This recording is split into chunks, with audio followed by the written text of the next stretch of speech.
Recording in progress. Muy bien, pues hace 8 días tuvimos un lunes muy especial dedicado a Nuestra Señora en, en su advocación de la Asunción, y tuvimos también el análisis de los dogmas marianos y de las virtudes de la Virgen. El que no tenga todavía acceso a ese video, pídamelo por favor para enviárselo de manera individual si es que no lo tiene. Ha tenido mucho éxito, ha tenido muchísimas vistas y me parece un video muy importante para pues conocer, porque el que conoce puede amar, el que no conoce no puede amar. Así que conocer a nuestra Madre del Cielo es una maravilla poderlo hacer a través de esta sesión que con muchísimo cariño preparé para todos ustedes y que pues tiene que estar ahí vigente para el estudio de todos.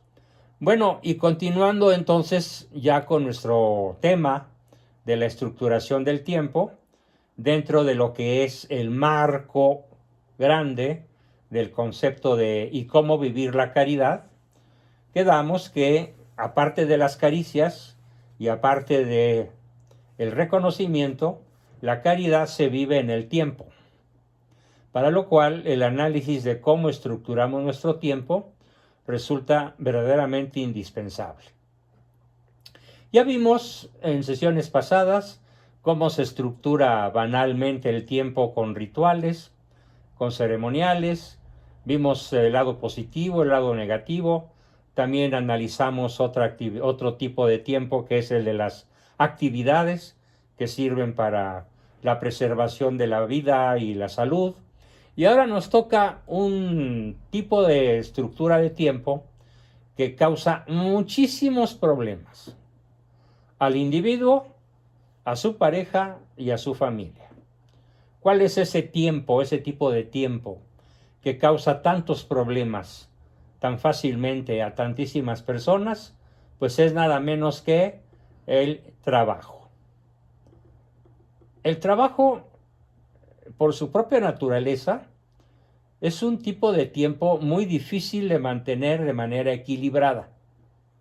Porque ¿cuál es el criterio para poder tener un tiempo equilibrado, dado que hay una multitud de factores que juegan alrededor del concepto de tiempo estructurado para el trabajo? Es que no me alcanza lo que me pagan y por lo tanto tengo que tener otro empleo. Millones de compatriotas en ambos lados de la frontera viven así, con una sujeción al trabajo que les lleva hasta 16 horas diarias. Conozco muchísimos casos así, tanto y más en México que en los Estados Unidos, desde luego.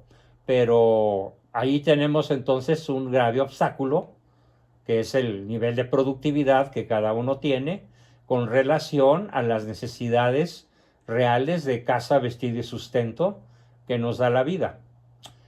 Así que muy difícil es estructurar el tiempo equilibradamente, el tiempo de trabajo, para aquellos que apenas sobreviven con lo que pueden ganar, e incluso con un doble trabajo, con una doble ocupación.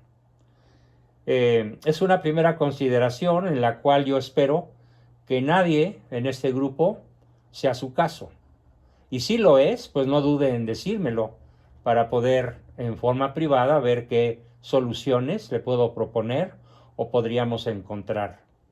Una segunda característica del trabajo, al cual vamos a definir así: toda actividad remunerada por la producción, la creación y la comercialización de un bien o de un servicio.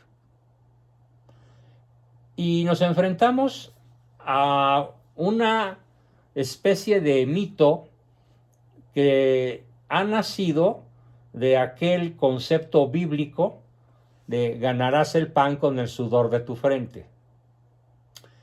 Y entonces, para millones de católicos con poca educación religiosa, el trabajo, a partir de esa cita bíblica, el trabajo es visto como una maldición. El trabajo es visto como una lata, como algo de lo cual las personas buscan eludir o buscan minimizar el sentimiento de frustración que les causa el trabajo, pues procurando hacer sus trampas, llegando tarde, saliendo temprano, muchísimos haciendo como que trabajan. A este respecto les puedo contar una anécdota fenomenal, increíble, de cuando yo fui asesor de Pemex, y lo fui durante 10 años, hasta que llegó Peña Nieto y me echó, pues por naturalmente, porque nuestras ideas políticas iban exactamente en línea de colisión, de choque, de frente. Pero en ese lapso en el que estuve, conocí a la empresa más grande de América Latina, Petróleos Mexicanos, la conocí a fondo y pude hacer algunas, entre comillas, diabluras a favor de la ética, de la honestidad, del trabajo en equipo, de la integración familiar, pero también me estrellé contra una, pues perdón por la palabra que voy a usar, pero no se me ocurre otra, una horda de funcionarios a los cuales yo les preguntaba, oye, ¿y tú qué haces? Claro, sabían que yo era el psicólogo, que yo podía hacer entrevistas, que ellos tenían que darme información válida, y muchos, medio en serio, medio en broma, me contestaban con una sola palabra cuando yo les preguntaba, ¿y tú qué haces? Y esa única palabra con la cual me contestaron muchos, cuando menos unos 12 o 15, a lo largo de un par de años o un poquito más, fue esta palabra. ¿Y qué hago, Juan Bosco? Antigüedad. O sea, ¿a qué estoy dedicado en Pemex? A hacer antigüedad. Y yo les decía, ¿y me lo dices en serio? Pues claro. ¿Qué esperas? ¿Que por mugrosos 30,000 pesos yo deje aquí la salea? Y a veces no eran mugrosos 30,000 pesos. A veces eran 60,000 y hasta 90,000 o más. Y de todas maneras, estas personas, pocas pero de un peso significativo, estaban haciendo antigüedad. ¿Por qué? Porque ven el trabajo como una maldición. Yo quisiera que ustedes pensaran en la principal acepción de la definición de trabajo. Ya di, digamos, la acepción legal, pero falta la filosófica. La acepción legal de la definición de trabajo es la que acabo de decir hace unos minutos.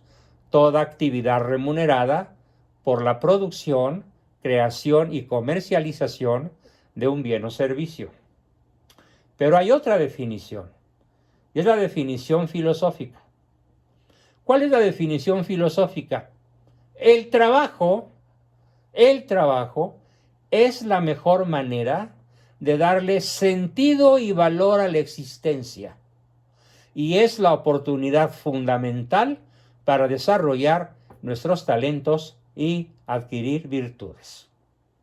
Esa es la definición filosófica de lo que realmente es el trabajo.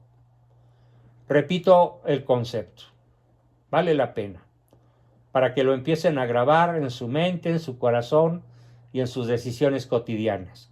El trabajo es la mejor oportunidad para darle sentido y valor a la existencia. Y es la oportunidad fundamental para desarrollar talentos y virtudes. Con una pequeña acotación. Pero si el trabajo se convierte en un fin y deja de ser un simple medio, entonces se enferma neuróticamente. Y más aún, tenemos todavía la definición teológica del trabajo. La definición teológica del trabajo es muy corta, pero es de una belleza extraordinaria. El trabajo consiste en completar la obra de la creación.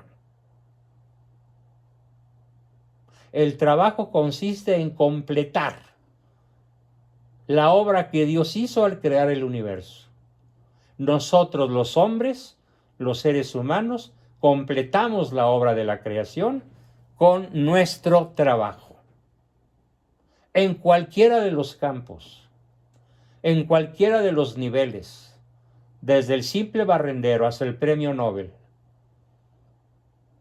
desde la enfermera que apenas está haciendo sus pininos, hasta el médico lleno de entorchados académicos y de grandes éxitos, y que ha sido capaz de hacer trasplantes de pulmón y de hígado y de corazón. No importa el nivel de complejidad del trabajo. El verdadero trabajo completa la obra de la creación. Y el verdadero trabajo, o mejor dicho, el trabajo visto verdaderamente en lo que vale, le da sentido y valor a la existencia, porque necesitamos la cultura del esfuerzo. ¿Y qué le da sentido a la existencia? El esfuerzo. Sin esfuerzo, caemos en el anonimato, caemos en la absoluta pereza, en la asedia, ¿sí?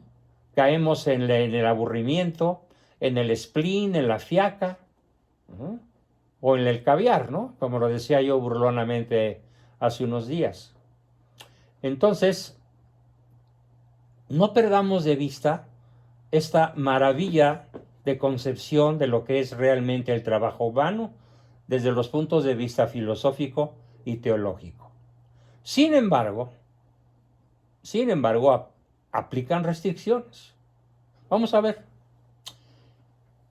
El trabajo, visto más específicamente, es un sistema de procedimientos que se emplean, ojo, para dominar y transformar la realidad, y que suponen una remuneración. El trabajo supone cierto nivel de especialización y requiere de una gran cantidad de energía psíquica canalizada por medio de las funciones de toda la personalidad. Educación, temperamento, carácter están involucrados, por eso dije personalidad, en la generación de un trabajo creativo.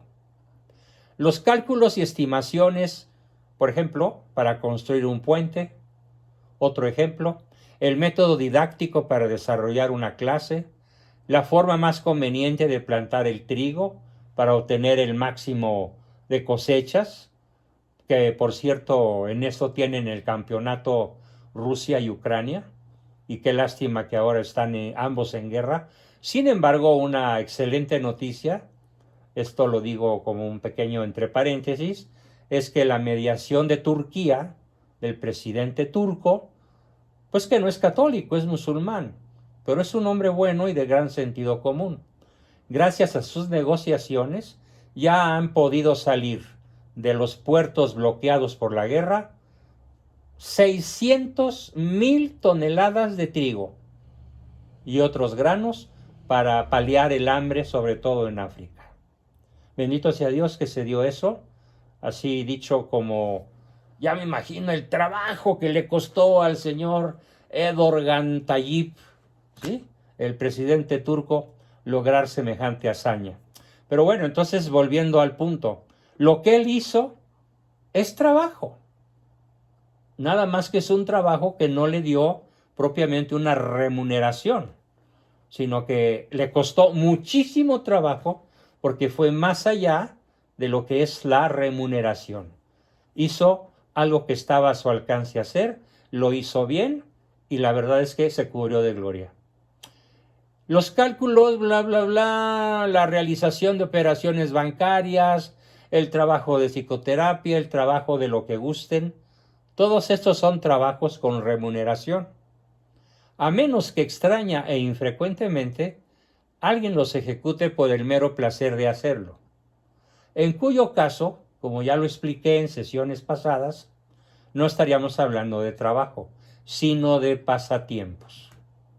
Y recuerden que definimos pasatiempos como el seguro a favor de la salud mental. Aquel que tiene un pasatiempo tiene una mente blindada, tiene una mente capaz de resistir crisis, capaz de resistir choques, capaz de resistir el aburrimiento, porque el pasatiempo le da muchísimo sentido creativo a la vida. Sin embargo, por desgracia, desde hace algunas décadas, y esto es nuevamente dentro del tema del trabajo y sus aspectos oscuros o negativos, porque como toda actividad humana, también los tiene. No existe ninguna actividad humana absolutamente pura, sin mácula, porque sin mácula, pues solo la Virgen, ¿no? Solo ella es inmaculada, nosotros no. Actualmente, desde hace décadas, pues, se ha venido desarrollando una nueva forma de adicción que unos autores como Eric Verne, Thomas Harris, Roberto Kertész, el mismísimo Igor Caruso, ¿sí? No hay que confundir a Igor Caruso con Enrico Caruso. Enrico Caruso fue el mejor tenor de su época. Igor Caruso es el mejor psiquiatra de la posguerra, austriaco él, y que tuve el gustazo de conocer a través de sus conferencias en diferentes medios, aunque pues nunca tuve la fortuna de irlo a ver en vivo. Según estos y un servidor, nos ha caído encima la maldición del trabajolismo. En inglés, workaholic, ¿sí? O workaholism. Y este infeliz sujeto workahólico o trabajólico hace del trabajo el eje único de su vida, definida por largas jornadas y semanas laborales marcadas por el síndrome de la abstinencia vacacional. Síndrome de abstinencia vacacional. Nunca sale de vacaciones. Nunca descansa. Se lleva trabajo a su casa sábados y domingos. Piensa en forma de trabajo. Dan las 10 de la noche y sigue pensando en cuestiones de trabajo. Es un workahólico. Y es un neurótico. Y tiene una adicción tan peligrosa como si lo fuera a la cocaína, a las metanfetaminas, a la heroína o a cualquiera otra de las drogas psicodislépticas. Parece que tiene aversión al tiempo libre. Y pues es su motivo de conversación en la oficina, en el hogar, en la calle, en la cantina, en las fiestas, en las reuniones informales. Su eje central para vivir lo es la chamba, el trabajo. Y si bien nos regresamos a la definición teológica, el trabajo completa la obra de la creación. Sí, muy bien. Y el trabajo es la oportunidad magnífica y más importante para darle sentido a la existencia y desarrollar nuestros talentos y consolidar nuestras virtudes. Pero, ¿cuál es la restricción? Que como toda actividad humana, conviene que esté regida por el concepto del justo medio, que es lo único que hace que cualquier actividad humana, cualquier forma de estructurar el tiempo, si está regida por la virtud, entonces es algo loable, aplaudible y magnífico.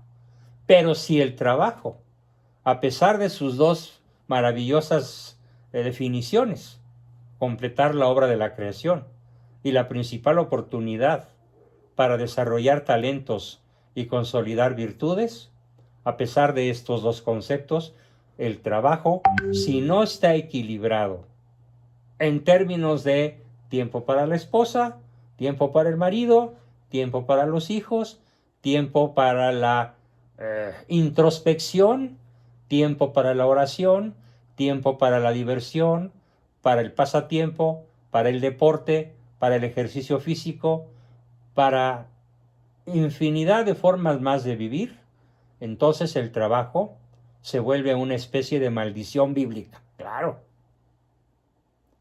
Y para muchos no hay salida.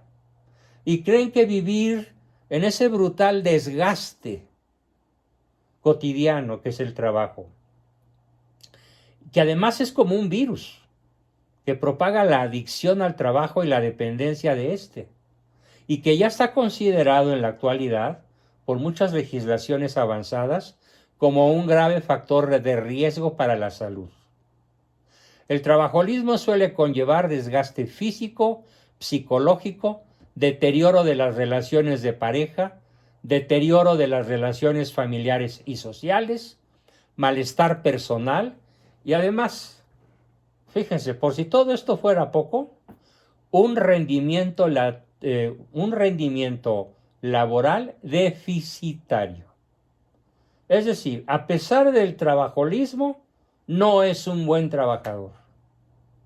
A pesar de las horas, 12, 14, 16 horas que el trabajólico le dedica diariamente, a veces más, a su chamba, su resultado es deficitario en términos de calidad y en términos de productividad. O sea, no pasa la prueba de lo que realmente todo trabajador de cualquier nivel tiene que pasar y que es la prueba de eficiencia. Definimos eficiencia, bueno, antes definimos eficacia como simplemente lograr el objetivo, meter el gol, pero definimos eficiencia como una fórmula en la cual en la parte de arriba está esfuerzo y en la parte de abajo resultados. Entonces, si tu esfuerzo es excesivo y tus rendimientos, tus resultados son pocos, tu eficiencia es nula, incluso es negativa. Puede resultar con números negativos. De ahí que para poder conservar la eficiencia, es decir, que nuestros resultados sean un buen negocio para mí, a quien sirvo, para mi empresa, para mi prójimo, para mi familia, pues tengo que considerar cómo está el asunto en términos de relaciones conyugales, relaciones con los hijos, relaciones con los amigos, el deporte, la actividad física, las relaciones sociales, ¿por qué no? Desde luego las actividades religiosas. Muchísimas personas no van a misa los domingos porque tengo mucho trabajo, no puedo ir. ¿Sí? Entonces, vamos a ver qué otras cosas se nos atraviesa. Vamos a ver, ¿qué significa rendimiento laboral deficitario?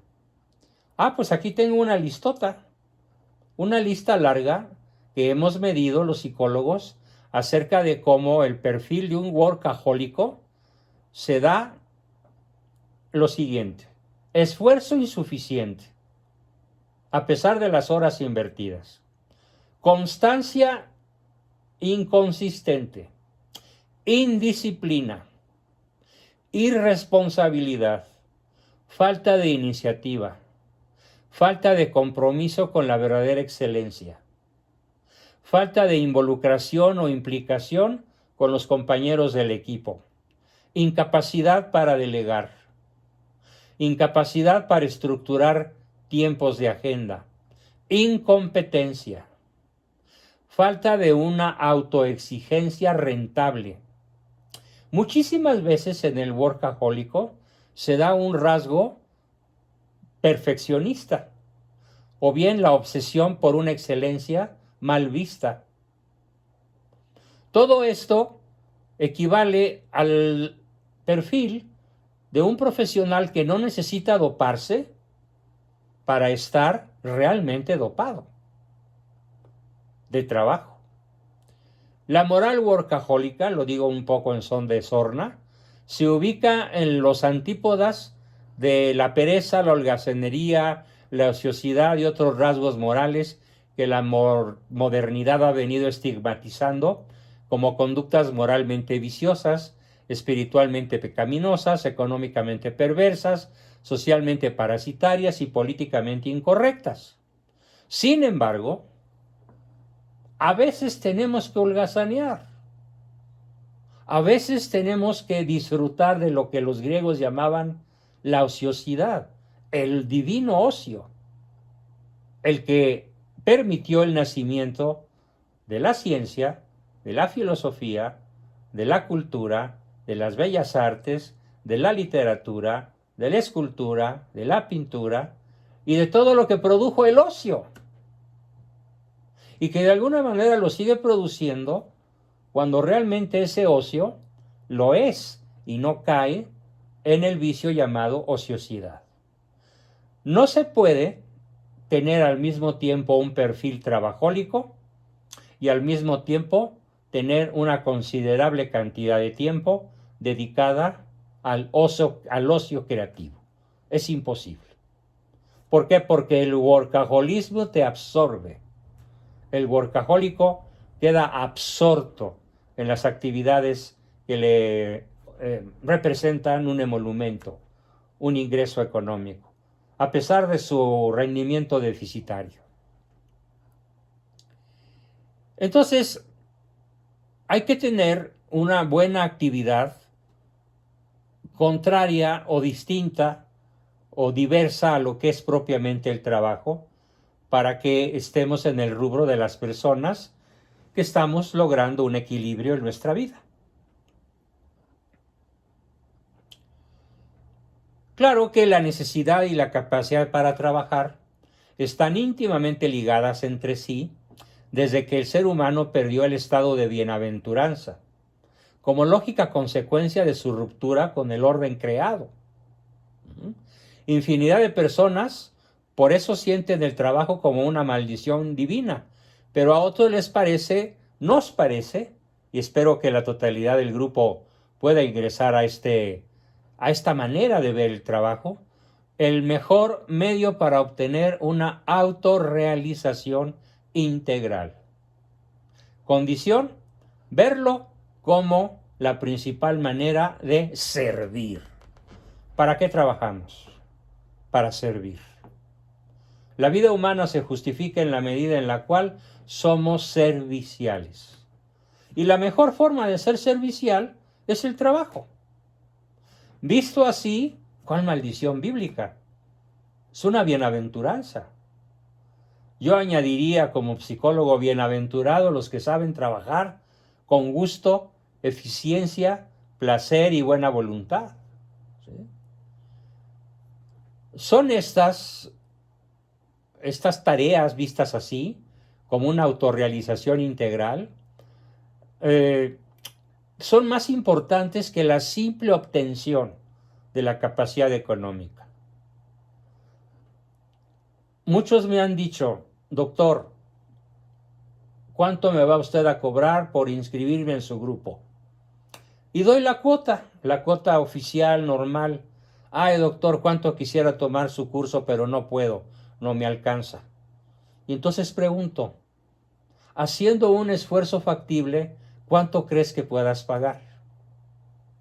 Porque prefiero sacrificar 1/3 o 2/3 o una buena cantidad de mis emolumentos con tal de servir a esa persona de todo corazón, porque sé que está de por medio, muy probablemente, como muchísimos me lo han dicho en su chat privado, está de por medio una conversión espiritual, un descubrimiento de la verdadera fe, un descubrimiento del Cristo Dios hombre, un descubrimiento profundo y personal a través de mi trabajo de que Dios no es un ser etéreo por allá en las alturas que no se digna comunicarse con los humanos. Y todo esto vale más que cualquier ingreso. Por esa razón el trabajo bien visto va más allá de la mera descripción de una actividad remunerada. Por eso mi principal visión de la definición de trabajo es esa, la mejor oportunidad de servir. Pero aún así, con equilibrio. Por ejemplo, lo platico sin rubor y sin pena, yo tuve que invertir todo este día, desde las primeras horas de la mañana hasta 1 hora antes de estar con ustedes, en ver por mi salud. Así que fui a 2 partes, médicas donde están checando mis problemas para darles el seguimiento correcto. Si no invierte uno tiempo en revisar su salud, pues lo más probable es que te mueras mucho antes de lo que estaba programado por la misma naturaleza.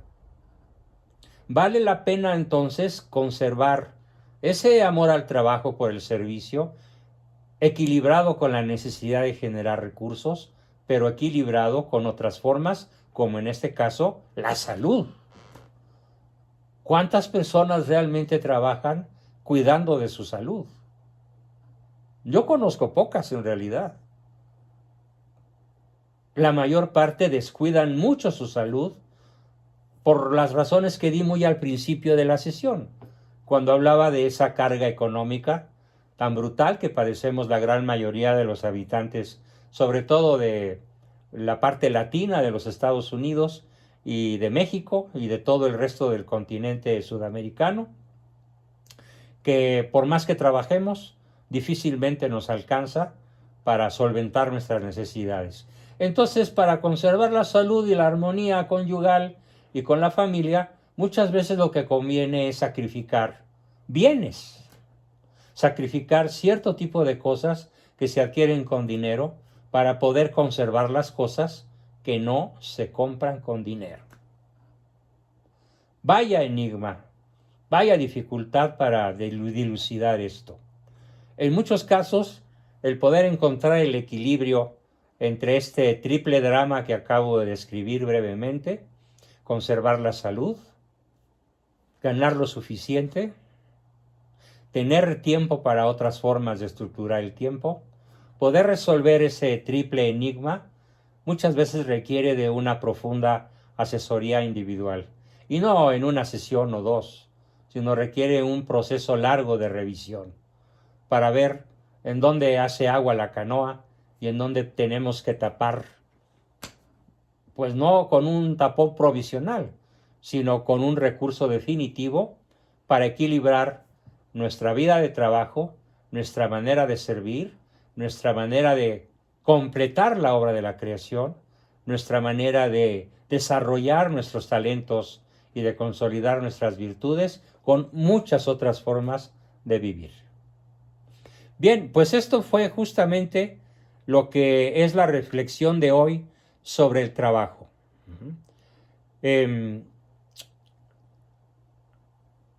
Vamos a hablar ahora de algo que está muy opuesto al trabajo. Y es un tipo de tiempo que lo he llamado el tiempo de introspección, el tiempo de aislamiento para introspección. ¿Qué es el tipo de tiempo para introspección? Bueno, pues es ese tipo de tiempo al que los psicólogos de la escuela berniana, me refiero a la escuela derivada del gran autor norteamericano Eric Berne, lo llaman aislamiento.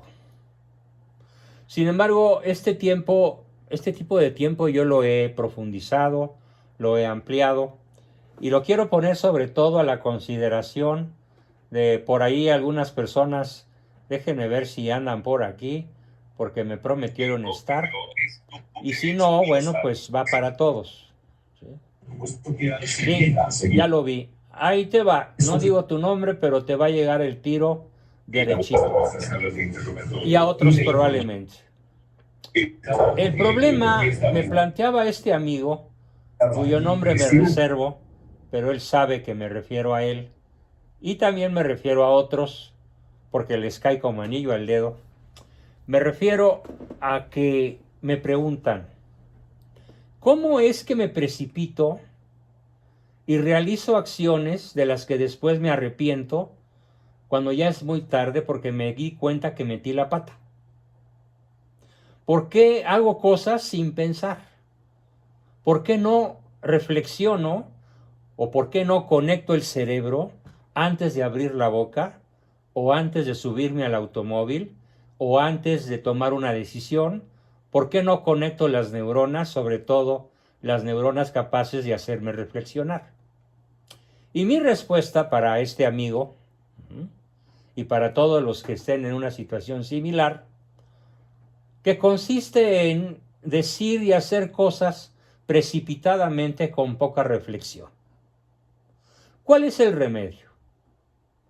El remedio lo vamos a llamar aislamiento introspectivo, así literalmente, aislamiento introspectivo. Claro, llevado al extremo nos puede llevar a la desconexión respecto del mundo real. Y en casos extremos, pues se llama esquizofrenia y se desata una enfermedad mental. Pero cuando uno de modo intencional, propositivamente, aparta un par de horas a la semana, tal vez no más, para quedarse profundamente solo, profundamente aislado, pero sin escapar de la conciencia, porque el gran presente en ese tiempo de aislamiento introspectivo, el gran presente en la conciencia es el propio yo. Y en esa presencia del propio yo, en ese tiempo introspectivo, me voy a preguntar, ¿tendré siempre la razón, como suelo decirlo? ¿Es mi esposa la culpable de todo lo que le he hecho la culpa? ¿Es mi marido el causante de todos mis males? ¿Hasta dónde llega mi responsabilidad? A veces resulta que en una dificultad severa, por ejemplo, entre dos hermanas, entre hermana y hermano, entre padres e hijos, se da esta ecuación. Uno de los dos en conflicto, literalmente observado desde afuera, tiene un bajo nivel de culpabilidad. Para facilitar el ejemplo, digamos que tiene el 5% de la culpa.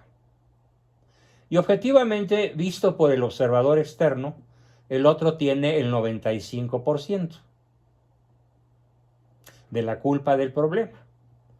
¿Qué sucede cuando el sujeto, cuando la persona que tiene el bajo nivel de culpabilidad, él no fue el que empezó, él está dispuesto al diálogo, él no actuó con premeditación, alevosía y ventaja, pero sí cometió equivocaciones en su relación con el otro, el que es mucho más objetivamente culpable?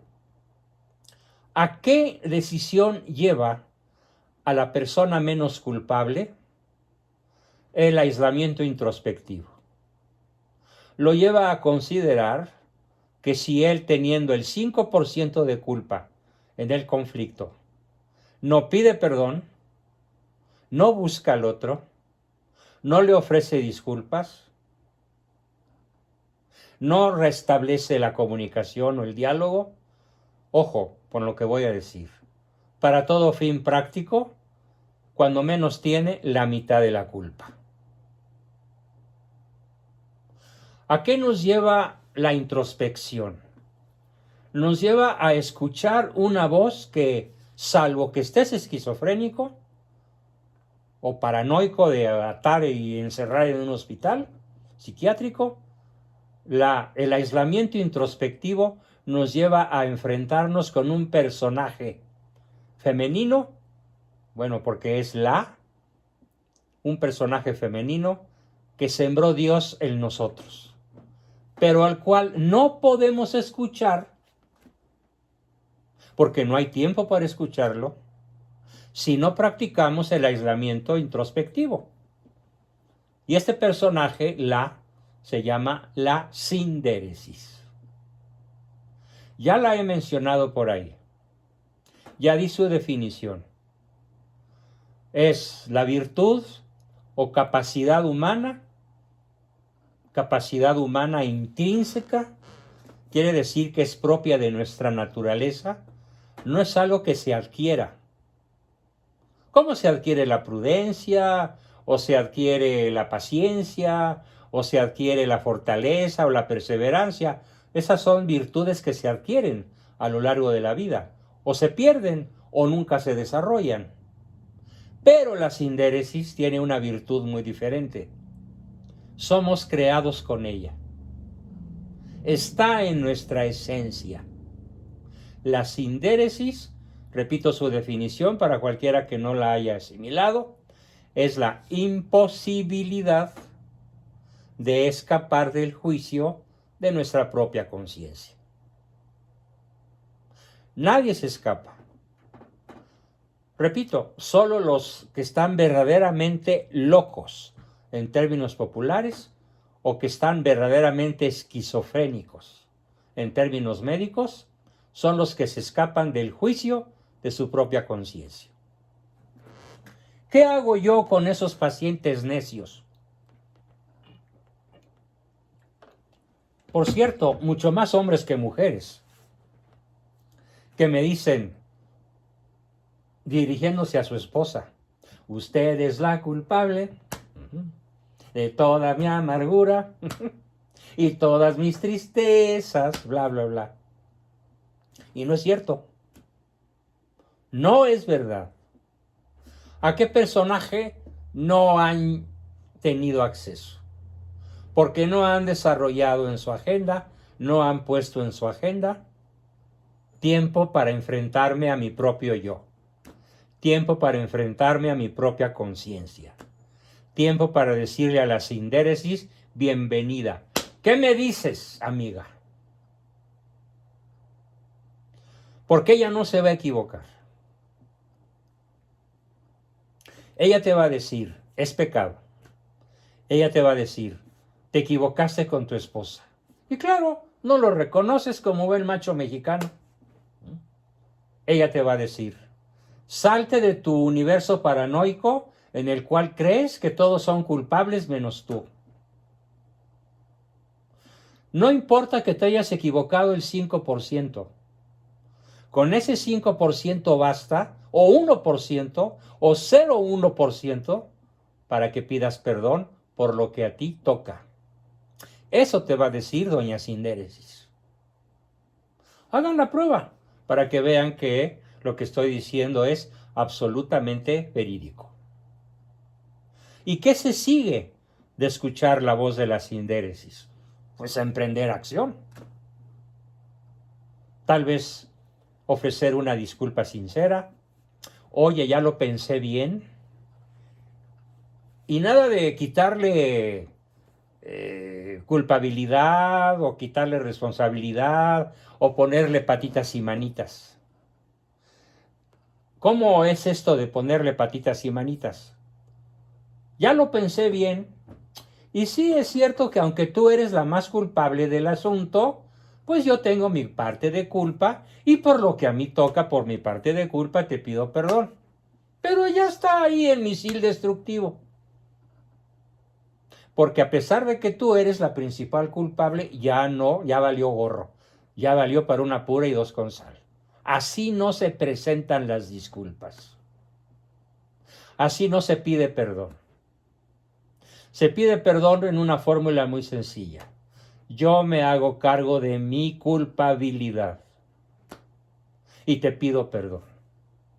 Y no le añadas nada. No le añadas nada que pueda equivaler a un, pero yo soy mejor que tú, pero yo no soy tan culpable como tú, pero tú fuiste la que empezaste, pero pues contigo no se puede. Ya sé que tú eres sangre pesada, pero aquí están mis disculpas. ¡No! Nada de eso. Es la oferta de perdón, suplicado humildemente, por lo que a mí toca, pero bajo la idea de que si yo no hubiera puesto mi cachito de culpa, el conflicto entero no se habría presentado. ¿Por qué? Por una simple fórmula matemática. Porque no pelean dos, no queriendo uno. Así, absolutamente verídico, de manera absoluta y siempre. No pelean dos, no queriendo uno. Alguien podría decirme, no, lo que pasa es que fue legítima defensa. Analicémoslo. Y como se lo acabo de decir a una persona a la que quiero mucho, que no es mi esposa, es otra persona, muy cercana a mí también, Le dije, te excediste en tu legítima defensa. Usaste una fuerza bruta, inadmisible, y hubieras podido detener la agresión de una manera muchísimo menos violenta. Pero es que ella empezó. No importa. Tú te excediste en tu defensa. Te toca pedir perdón por eso. Y a ella, déjala. Te toca a ti pedir perdón. Y a la otra le dije lo mismo.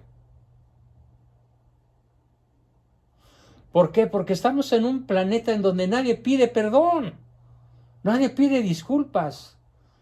Nadie se da el tiempo, o casi nadie se da el perdón por el nadie. Exageré, debe haber alguien que sí lo haga de manera habitual. Darse tiempo para encontrarse con sindéresis de forma humilde, de forma abierta, y después de haber estado en presencia de ella, salir a ofrecer disculpas. O salir a dar reconocimientos. O salir a dar caricias. O quedarse callado. Porque muchas veces el quedarse callado es un acto virtuoso. Muchísimas veces el guardar silencio es la mejor respuesta para evitar que el conflicto continúe. Pero no lo vas a poder hacer, y me refiero nuevamente al amigo que esta mañana me hizo la pregunta, ¿por qué siempre abro la boca y meto la pata? ¿Por qué siempre hago cosas y después me arrepiento cuando ya la regué? Pues porque no te encuentras con sindéresis en tu agenda. ¿Sabes en qué te la pasas? Trabajando. Es más, cuando yo te mando un mensaje, me dices, ay, perdón, Juan Bosco, ando trabajando, te busco en la noche. Y pues claro que ya no me buscas porque llegaste a tu casa agotado y pues a veces no te veo porque yo ya estoy dormido. Pero no te das el tiempo para hacerte una introspección a fondo y escuchar la voz de tu conciencia a través de esa extraordinaria facultad que Dios nos regaló, que se llama sindéresis. Hagámoslo todos. Esta semana, al rato, mañana, pónganlo en su agenda y ejecútenlo de modo intencional. Dice Gustavo Pérez, wow, qué sabiduría. Pues no es mía, ¿eh? Yo la he aprendido, yo soy solo el mensajero. Aunque sea el 0,01%, somos responsables de los problemas en los que participamos con nuestro cónyuge, sobre todo con él. Gracias, doctor, me dice Gustavo. Bueno, yo te doy a ti la consta, yo te doy a ti las gracias, Gustavo. Muy bien. Y bueno, pues ese fue justamente el tipo de tiempo al cual más me gustaría invitarlos a practicar. ¿Cuántos problemas, cuántas consultas, cuántos gastos, cuántas amarguras se evitarían con que hiciéramos el hábito de escuchar la sindéresis, de invitarla? Incluso el ejercicio más formidable con sindéresis es mírate fijamente a tus ojos en un espejo y ahí la vas a encontrar. Y muchos de nosotros vamos a tener que desviar la mirada hacia los lados o hacia abajo, muertos de vergüenza, porque ella nos va a decir qué pelado eres, qué ofensivo eres, qué ingrato eres, qué seco eres, qué mal hiciste, cuando realmente hemos hecho el hábito de escucharla. Pero para eso necesitamos tiempo no dedicado al trabajo, no dedicado a nada más que a estar aislados y enfrente de ella. Que además, recuerden, es la voz de Dios, porque Él se hace presente en nosotros a través de esa formidable cualidad con la cual nos creó, potencia con la cual nos creó. Muchos hablan de que cuáles son las potencias que nos dio Dios al crearnos. Inteligencia, memoria y voluntad. Falso, te falta una, sindéresis. Y para mí, la inteligencia, la memoria y la voluntad te van a servir de muy poco en la vida si no manejas cotidianamente o al menos una buena encerrona semanal con esta manera de estructurar el tiempo que hemos llamado aislamiento introspectivo para encontrarse con doña Sindéresis. Bien, y me quedan unos muy poquitos minutos para hablar de otra forma de tiempo que es muy importante, que se llama diversiones. ¿Qué es diversión? Diversión significa diversificación. Hay que entender que diversificar la acción del trabajo, diversificar la acción de la intimidad con el cónyuge, diversificar el tiempo de ocio, diversificar cualquier actividad o cualquier forma de estructurar el tiempo, es lo que realmente merece el nombre de diversión. La diversión es pues un conjunto de actividades que suponen poco esfuerzo psíquico organizado, como sí lo requieren, por ejemplo, los pasatiempos. Estas actividades de diversión no están remuneradas y su finalidad es la de relajar tensiones y disminuir angustia. Existe una amplísima gama de clases, tipos y subtipos de diversiones, pero en general todas presentan aspectos positivos y negativos, con excepción de ciertas diversiones que generalmente degeneran en juegos psicológicos graves y aún mortales, o de aquellas que no son de suyo diversiones o que de suyo no son realmente éticas o saludables. Pero en términos de diversión puedo decir cualquier cosa que te divierta, si no atenta contra los cánones de la ética universal, de la moral cristiana, del sentido común, de la inteligencia, qué bueno que lo hagas, diviértete. Y a veces la diversión puede ser inverosímil, ¿sí?